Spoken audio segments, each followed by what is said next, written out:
Thank you, Chairman. I would just like to correct the record. It was Obama Biden who built the CAGES, aka chain link partitions used by Border Patrol stations as a safety measure to guard against things like sexual assault. I know that we had heard earlier that Trump built CAGES. That is simply not true.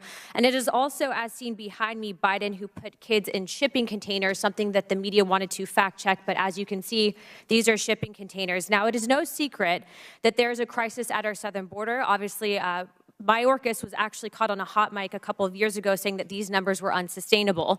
We have approximately 325,000 children enter the U.S. under Biden administration, and these are unaccompanied minors a majority of the time, and it's vastly between these ports of entries. Now, Mr. Chairman, I would ask for unanimous consent to enter these two graphics into the record. Without objection, so ordered. The Biden administration does not want to acknowledge these facts, and they certainly don't want to know who's coming into our country. It has been estimated that a shocking 60% of Latin American children who cross the border are caught by cartels and exploited for child pornography and drug trafficking, which would be roughly about 200,000 kids under this administration. As Representative Andy Biggs had stated, because of a letter that he received, 42,577 children have been lost. Just before I go into my next point, Chief Chavez, can you tell me the youngest age of a known rape victim that you've come across or that you've heard of? I don't have the age, ma'am. I know that when we go to the Central Processing Center, and this was in El Paso, my intelligence agents as well as Homeland Security investigations agents, they do the debriefs at the center. Do you have minors that are raped when crossing the border? Has it been an occurrence that has happened to either Chief Chavez or Chief Modlin? Yes or no, please. Sorry, we're limited on time. Yes, ma'am. Yes, on my end.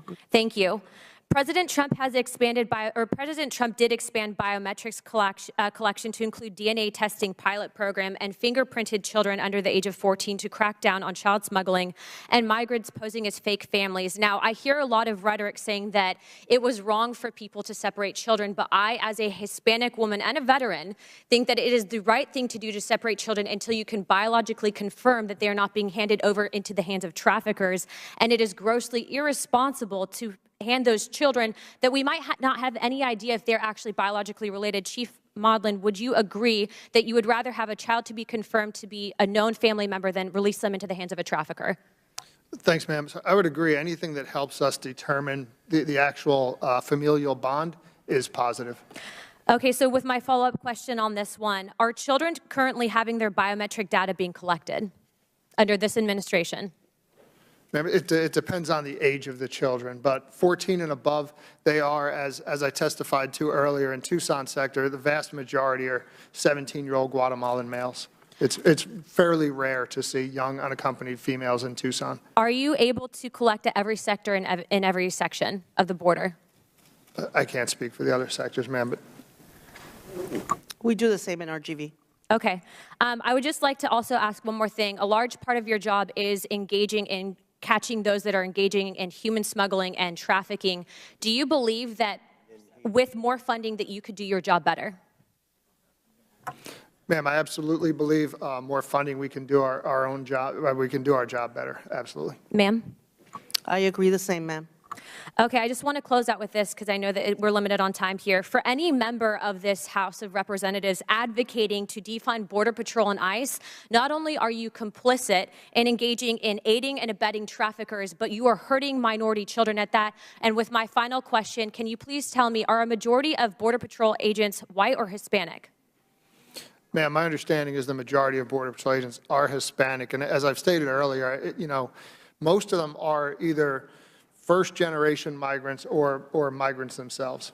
I will close with this. Clearly, we don't have a white supremacy issue in this country. Clearly, it's an illegal immigration one. I thank you guys for your service, and please tell your counterparts, God bless them. Thank you. Chairman, I yield my time. Lady yields back. Chair recognizes Mr. Edwards for 5 minutes. Thank you, Mr. Chair.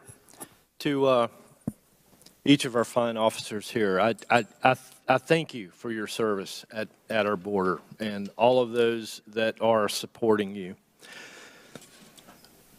I've heard from at least one member here this afternoon that they felt that they were the only person that represented a border district. I just completed a tour of the westernmost counties in North Carolina. Counties nestled down in the mountains, 1,000 miles away from the border.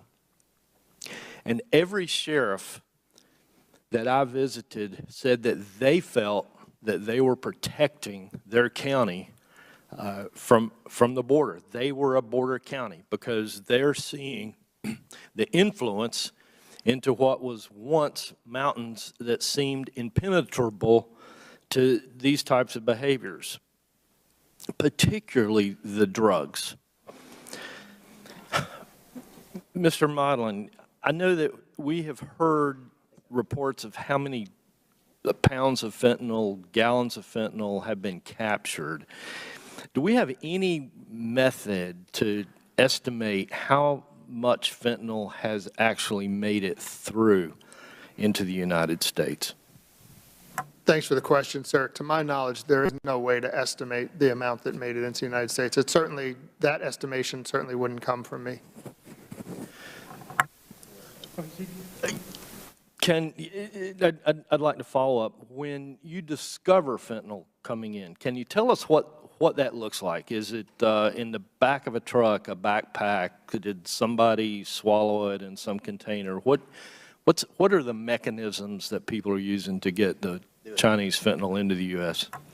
Thanks again for the question, sir. So when we uncover fentanyl, usually it's in pill form. You've probably seen, because it's been widely discussed, some of the multicolored pills recently. I think my sector had one of the largest seizures of the multicolored fentanyl. It sort of looks a lot like candy would look like.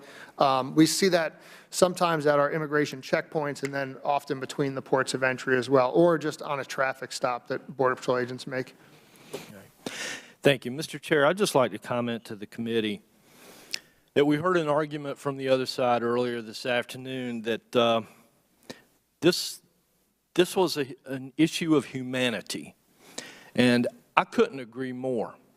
When I listen to the folks in western North Carolina, I think that we have to consider the humanity, first of all, of those fine officers that are putting their lives at risk to deal with drug dealers, to deal with the increase in crime. We need to consider the humanity for the children that are losing their parents to overdoses, or the children that are seeing their brothers and sisters incarcerated for dealing with drugs. The humanity for young folks that are getting hooked on drugs and overdosing and living their lives. The humanity for parents that are losing their children to the fentanyl influx that we see in this country.